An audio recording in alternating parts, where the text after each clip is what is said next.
Publicity stunt, वैसे इसकी उनको ज़रूरत नहीं थी। जितने बड़े वो स्टार हैं ये सब कुछ मतलब उनको लगता नहीं है, मुझे नहीं लगता कि उनको ये करना चाहिए। अस्सलाम वालेकुम ख़वातीन हज़रात, मैं हूं आपका मेज़बान सुमैर। तो आज के नए प्रोग्राम में हम आपको खुशामदीद कहते हैं। दोस्तों, आज का जो टॉपिक है, आज जिस टॉपिक पर मैं बात करने जा रहा हूँ, इसके सारे पॉइंट्स मैंने आपके सामने रखने हैं। आप लोगों ने मेरे से नहीं पूछना, आप लोगों ने खुद ही ये फैसला करना है। ये सारी चीज़ें देखकर क्या ये सच है, झूठ है, गलत है, सारी चीज़ें मैं आपके सामने रखने जा रहा हूँ। सबसे पहले तो आप ये बात समझ लें कि ये जो आज का दौर है ना, ये बड़ा अजीब सा दौर है। आज के दौर में हर इंसान शोहरत चाहता है, हर इंसान फेमस होना चाहता है, चाहे टिकटॉकर हो, यूट्यूबर हो, चाहे इंस्टाग्रामर हो, चाहे कोई एक्टर हो, मॉडल हो, कोई भी हो। वो चाहता है कि ज़िंदगी में कोई ना कोई ऐसा क्लिक हमें मिलता रहे, कोई ना कोई हमारा ड्रामा जो है हिट होता रहे, कोई ना कोई वीडियो वायरल होती रहे, मेरे समेत सभी, कुछ ना कुछ ऐसा चलता रहे जिसकी वजह से हम खबरों की जीनत बने रहे, हम सुर्खियों में रहे। बड़े से बड़े एक्टर्स ये चाहते हैं, छोटे से छोटा टिकटॉकर ये चाहता है। और अब तो हर घर में, जिस घर में टिकटॉक, ये वीडियोस बनाना, पब्लिक करना, तस्वीरें लगाना बुरा समझा जाता था, अब उस घर में इन बातों को आम समझा जाता है कि अगर कोई घर की बच्ची या लड़की वीडियो बना रही है तो आम सी बात है, क्योंकि उनको ये लगता है कि अब दौर बदल गया है। अब हर बंदा वीडियो बनाता है, कोई शोहरत पा लेता है, कोई नहीं पाता, लेकिन कोशिश सारे रखते हैं। इसी तरह से फिरोज खान, जो कि पाकिस्तान के बड़े अच्छे एक्टर हैं, बड़े नामवर एक्टर हैं, बड़ी ज़िंदगी में उन्होंने सुपर हिट ड्रामों में काम किया, खुदा और मोहब्बत, खानी और बेशुमार ड्रामे उन्होंने सुपर हिट ड्रामों में काम किया, और आजकल सावल यार पिया भी उनका चल रहा है। आज के दौर में क्या वो खुद ऐसी हरकत करेंगे कि वो पब्लिसिटी स्टंट करें और उनका जो कुछ भी लिखा हुआ वायरल हो? क्या वो ये चाहेंगे? क्या कोई ऐसा बंदा है जो उनका चंद मतलब घंटों के लिए इंस्टा या फ़ोन हैक कर ले और वो हैक करने के बाद उनकी ज़िंदगी जो है वो बर्बाद करने की कोशिश करे? ऐसा हो सकता है? आप सभी को पता है कि फिरोज़ खान ने अलीज़े सुल्तान के साथ शादी की थी। अलीज़े के बाद उनकी ज़िंदगी में बहुत सारे ऐसे मामलात आए, उन पर बहुत सारे इल्ज़ामात लगे कि बहुत तशद्दुद करता था, ये जो भी, वो सारी बातें ख़त्म हुई। आखिरकार उनकी वो एक्स बन के रह गई, ज़िंदगी ख़त्म हो गई, उनके साथ मामलात, रिश्ते ख़त्म हो गए। अब उन्होंने शादी की डॉक्टर ज़ैनब के साथ। ज़िंदगी बहुत अच्छी चल रही थी। पिछले दिनों मुझे एक दोस्त मिले, उन्होंने बताया, जो फिरोज़ खान के बहुत करीबी हैं, उन्होंने कहा कि आप यार क्यों नहीं इस पर बात करते यार, फिरोज़ खान बहुत बदल गए हैं। फिरोज़ खान बड़े हंसते, मुस्कुराते, खुश रहने वाले हो गए हैं, क्योंकि पहले वो बहुत गुस्से में रहते थे, बहुत डिप्रेशन में थे। मैं देखता था कि उनकी ज़िंदगी बड़ी जो है ना अजीब व गरीब सी हो गई है। लेकिन अब मैं देखता हूँ जब से उन्होंने डॉक्टर ज़ैनब के साथ शादी की है तो उनकी ज़िंदगी बड़ी खुशगवार है, उनके मूड्स बड़े अच्छे हैं। लेकिन ये सारी बातें मुझे पता चली और उसके बाद अचानक से कल ये पता चलता है कि उनके इंस्टाग्राम पर एक स्टोरी लगी होती है। उस स्टोरी में जो लिखा होता है उसे पढ़ने के बाद सभी लोग हैरान और परेशान हो गए, बल्कि मैं तो कहता हूँ उनके फैंस तो रोने लग गए कि आखिर एक बार फिर ऐसा क्यों हो गया। उन्होंने कहा कि मुझे इस रिश्ते को निभाने के लिए मजबूर किया जाता रहा, लेकिन ये रिश्ता मेरी नज़र में उसी दिन ख़त्म हो गया था। मतलब वो अपनी बीवी की तरफ इशारा कर रहे हैं, ज़ैनब की तरफ। ये रिश्ता मेरी नज़र में उसी दिन ख़त्म हो गया था जब मेरी माँ और बहन को जलील किया गया था, और अब मुझे कहा जा रहा है कि माँ और बच्चों को सपोर्ट ना करो, माँ और बच्चों को सपोर्ट ना करो, वरना तुम पर इल्ज़ामात लगाकर बदनाम कर दूंगी। डॉक्टर ज़ैनब, मेहरबानी होगी मेरे घर में वापस मत आना। मैं ये सब इसलिए बता रहा हूँ कि मुझे बदनाम करने की साजिश की जा रही है। मैंने बेशुमार प्रोजेक्ट्स में काम किया, लेकिन कभी किसी के साथ बदतमीजी नहीं की। मैं इलाज भी करवा रहा हूँ, इलाज भी मतलब मैं अपने गुस्से का और जो मुझे डिप्रेशन है, जो मुझे गुस्सा आ जाता है, उन सारी चीज़ों का मैं इलाज भी करवा रहा हूँ। फिर भी मुझे नुकसान पहुँचाने की कोशिश की जा रही है। लेकिन फिर 3 घंटे के बाद अचानक से एक स्टोरी सामने आती है और वो एक बार फिर से सबको हैरान परेशान कर देती है। वो स्टोरी क्या है जी? वो स्टोरी ये है कि मेरा जो फ़ोन है वो हैक हो गया था। आप ये सोचें, जो अल्फाज हैं, क्या वो अल्फाज उनके पहले वाले कभी भी किसी स्टेटस से मिलते जुलते हैं? क्या उन्होंने अपनी ज़िंदगी में जो पहले स्टेटस लगाए, जो स्टोरीज़ लगाई, वो मिलती जुलती हैं? ये बात मुझे एक बहुत ही समझदार क्रिटिक ने कही। उन्होंने कहा, सुमैर पहले मुझे ये बताओ, फ़िरोज़ खान की पहले जितनी स्टोरीज़ हैं उन्होंने मुझे उनके स्क्रीनशॉट्स भेजे, कहा कि इस इंग्लिश में, इस अंदाज में जो कुछ लिखा है क्या ये फ़िरोज़ खान की बातों से, लिखने के अंदाज से मैच करता है। मैं खुद सोच में पड़ गया। मैंने कहा कि ये तो बड़ी हैरानी की बात है कि इतनी गौर और इतनी फ़िक्र से लोग इस चीज़ को देख रहे हैं। आपको क्या लगता है, क्या वाकई हैक हुआ था या हैक करने वाले ने फ़िरोज़ खान के बिल्कुल सेम अंदाज में चीज़ें लिखी? और दूसरी बात यह है कि इससे पहले वो जो स्टोरीज़ लगाते थे कि डॉक्टर ज़ैनब ने मेरी ज़िंदगी में आकर मेरी ज़िंदगी बदल दी, उनकी मोहब्बत ने मुझे इतना सुकून दिया, इतनी तारीफ़ें करते थे। और हर जगह, चाहे वो इंग्लैंड जा रहे हों, कनाडा जा रहे हों, इस्लामाबाद आ रहे हों या किसी भी जगह पर वो हों, डॉक्टर ज़ैनब उनके साथ साथ थी। और आज से चंद दिन पहले ही तो मुझे पता चला था कि डॉक्टर ज़ैनब की वजह से उनकी ज़िंदगी बहुत ही पुरसुकून है। लेकिन एक और ख़बर भी मुझे मिली थी जो कि मुझे बड़ी हैरान कर रही थी। वो ख़बर ये थी कि जो उनकी फ़र्स्ट वाइफ थी, जो उनकी एक्स वाइफ है, उनके दरमियान अक्सर उनके कोई ना कोई मामलात बिगड़े रहते हैं। हालांकि अब वो उनकी वाइफ नहीं है, लेकिन बच्चों को लेकर वो दोनों जो हैं किसी न किसी जगह पर उलझ रहे होते हैं।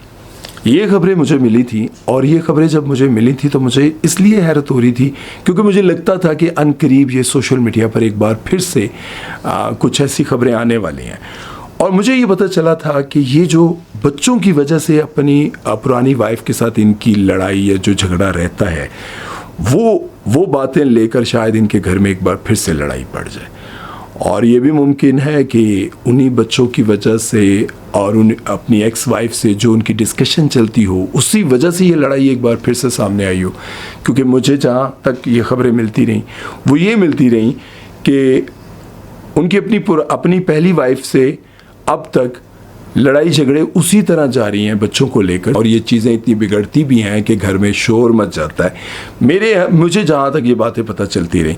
अब बात यहाँ पर ये है, क्या इन दोनों के दरमियान, यानी कि डॉक्टर ज़ैनब और फ़िरोज़ खान के दरमियान इसी वजह से कोई लड़ाई, कोई ऐसी चीज़ तो नहीं होगी जिसकी वजह से फ़िरोज़ खान गुस्से में आ गए हों और उन्होंने कहा हो कि बस मैं अब सोशल मीडिया पर लगाने लगा हूँ? क्योंकि आप सभी को पता है कि जब इंसान जज्बाती होता है, गुस्से में आता है, तो वो ये कर जाता है।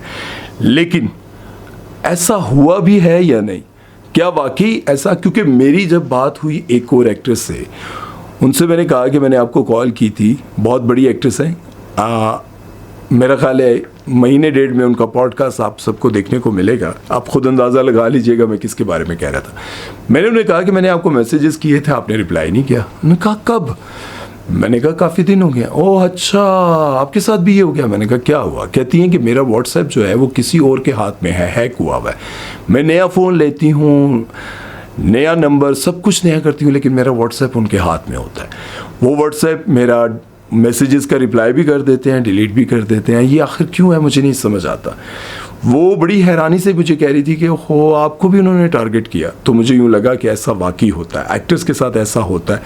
जिस तरह से रजब भट्ट का आपने देखा, व्हाट्सएप हैक कर लिया, और जब उनका व्हाट्सएप हैक हुआ तो बहुत सारी चीज़ें दुनिया ने देखी। वैसे उससे पहले किसी को यकीन नहीं था कि रजब भट्ट इस तरह का कोई काम कर सकता है।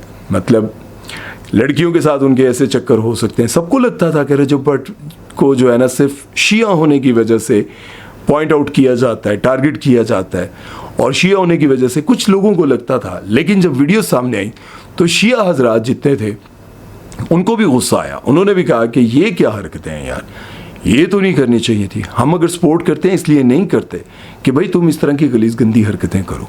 अब कुछ लोगों का ये कहना है कि सावल यार पिया जो कि ड्रामा चल रहा है, तो ये पब्लिसिटी स्टंट भी हो सकता है। उन्होंने एक बार फिर से सोशल मीडिया पर हलचल मचानी थी। किसी भी तरह से लोग इंस्टाग्राम पर आए, इनको फॉलो भी करें और इनकी आईडी को भी देखें, और किसी न किसी तरह से इनका ड्रामा भी हिट हो। चूँकि इन्होंने अपने इंस्टाग्राम पर सावल यार पिया की प्रमोशंस तो बहुत सारी की होंगी।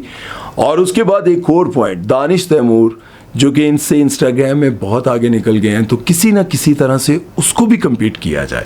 मतलब बहुत सारे लोग जो है ना वो अपने जहन से सोच कर कि यार क्या वजह हो सकती है। अगर डॉक्टर ज़ैनब के साथ आज से चंद दिन पहले तक सारे मामला ठीक थे, तो अचानक ऐसा क्या हुआ? ठीक है, अचानक इन्होंने स्टोरी क्यों लगाई और फिर 3-4 घंटे के बाद डिलीट कर दी। अब जब ये डिलीट हुई तो फिर सारे लोगों ने सोचा, अब सारे पॉइंट्स मैंने आपके सामने रखे। एक, पब्लिसिटी स्टंट, वैसे इसकी उनको ज़रूरत नहीं थी। जितने बड़े वो स्टार हैं ये सब कुछ मतलब उनको लगता नहीं है, मुझे नहीं लगता कि उनको ये करना चाहिए। दूसरा, दानिश तैमूर से पीछे रह जाने की वजह से, क्योंकि दानिश तैमूर के आपको पता है ड्रामे इस वक्त सुपर डुपर हिट गए हैं। जो भी उनका ड्रामा आया वो बिजनेस, क्या उन्होंने यूट्यूब पे बिजनेस, क्या टीवी पर, हर जगह पर वो छाए हुए हैं। देखें, हर इंसान का दौर आता है, कभी कोई बहुत ज़्यादा फेमस होता है, किसी का कोई ड्रामा हिट जा रहा होता है, कोई सोशल मीडिया पर आकर हिट हो जाता है। हर इंसान का दौर आता है। कुछ लोग इस चीज़ को बर्दाश्त नहीं कर पाते, कुछ लोग गलत मशवरे भी दे देते हैं कि तुम ये करो, कुछ भी नहीं होता, और इनके एडवाइज़र भी होते हैं ऐसे।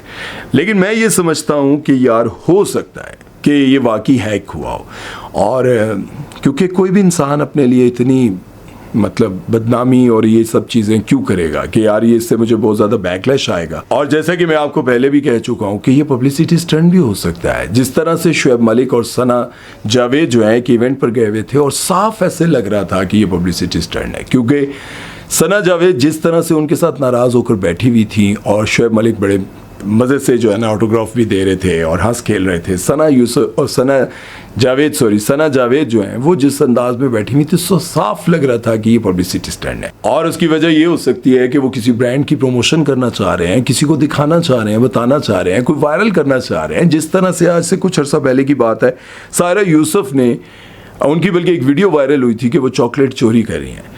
जब वो इतना ज़्यादा वीडियो वायरल हुआ, बहुत ज़्यादा बातें होने लगी, तो बाद में पता चला कि ये उनकी प्रमोशन कर रही थी। इतनी ज़्यादा वायरल करके कि भाई मैं इस चॉकलेट के बगैर रह नहीं सकती। इसी तरह की चीज़ें जब सामने आती हैं तो लोग कहते हैं कि यार इन लोगों को पब्लिसिटी स्टंट की क्या ज़रूरत है। बहरहाल बात यहाँ पर यह है कि अगर इनकी ज़िंदगी में मामलात ख़राब हो चुके हैं या हो रहे हैं किसी भी वजह से, इनकी एक्स वाइफ की वजह से, बच्चों की वजह से, माँ बाप बहन भाइयों किसी की भी वजह से, तो सबसे पहले तो इनको ये सोचना चाहिए कि ये जो रिश्ता है, जो बीवी का रिश्ता है, इसको निभाना चाहिए। अगर वो आपका एहतराम करती हैं, आपके साथ आपकी ज़रूरियात पूरी करती हैं, ज़रूरियात शौहर की ज़रूरियात जो होती हैं, ज़रूरियात पूरी करती हैं, आपके काम को समझती हैं कि ज़ाहिर है आपने काम करना है, उसमें लड़कियों के साथ मिलना मिलाना है। लड़कियों से मिलना मिलाना ये नहीं कि आप अफेयर चला रहे हैं या कुछ, मतलब काम आप साथ कर रहे हैं। अगर वो ये चीज़ें समझती हैं और उसके बाद आपका एहतराम करती हैं, फिर आपका काम है कि उनका एहतराम करना, उनके जज्बात को समझना, उनको कहाँ पर किस बात से क्या तकलीफ़ है वो आपका फ़र्ज़ बनता है। ये नहीं कि उनको किसी चीज़ से तकलीफ़ है तो आप उन पर हाइपर हो जाएं, गुस्सा हो जाएं, आप उनकी माँ बहन एक कर दें। जहाँ पर उनको तकलीफ़ है वो आपका हक बनता है कि उसको दूर करना। जो स्टोरी थी, स्टेटस था, जो कुछ भी था, सच था, झूठ था एक तरफ। लेकिन अब ये बात है कि अगर आपने अपनी ज़िंदगी में, ज़ाहिर है या तो आप प्रोफेशनल लाइफ में कामयाब होंगे या पर्सनल लाइफ में कामयाब होंगे, ये तो अजीब बात है। अगर आपने दोनों जगहों पर कामयाब होना है तो फिर आपको ये सब कुछ बहुत ध्यान से, गौर से देखना है, क्योंकि बार बार आप ज़ाहिर है इस तरह से करेंगे, ये शादियाँ, ये चीज़ें सामने आएंगी तो फिर बदनामी तो होगी। बहरहाल अल्लाह ताला इनके घर में अगर किसी की नज़र, बुरी नज़र लग चुकी है, पड़ चुकी है, तो अल्लाह ताला इनको महफूज रखे, दोनों को खुश रखे, आबाद रखे। इस बारे में आप लोगों की क्या राय है कमेंट सेक्शन में ज़रूर बताइएगा। बहुत सारे लोग कहते हैं कि आप ये बहुत कहते हैं, तो भाई आप लोगों की राय तो बहुत ज़रूरी है। आप लोगों की राय के बगैर क्या पता चलेगा कि आप क्या चाहते हैं, क्योंकि आप ही, अल्लाह तो बनाता है, ज़ाहिर है सबसे पहले तो अल्लाह की रज़ा होती है तो कोई इंसान बड़ा आदमी बनता है, स्टार बनता है, जो भी। उसके बाद जो है ये दुनिया में आपके ये जो चाहने वाले लोग होते हैं, ये आपको फॉलो करते हैं, आपके किसी ड्रामे को, वीडियो को, किसी प्रोग्राम को पसंद करते हैं, फिर आप वायरल होते हैं। लेकिन अल्लाह की रज़ा के बगैर कुछ नहीं होता। तो आप लोगों की राय भी बहुत ज़रूरी है, अहमियत रखती है। अपनी अहमियत सोच समझ के दीजिएगा, किसी के दिल को लगे ना। हो सकता है कि आपका एक जुमला उनकी ज़िंदगी को बदल दे। लिखिएगा ज़रूर, अपना ख्याल रखिएगा, दुआ में याद रखिएगा। सुमैर चौधरी को दीजिए इजाज़त। अल्लाह हाफ़िज़, अस्सलाम वालेकुम।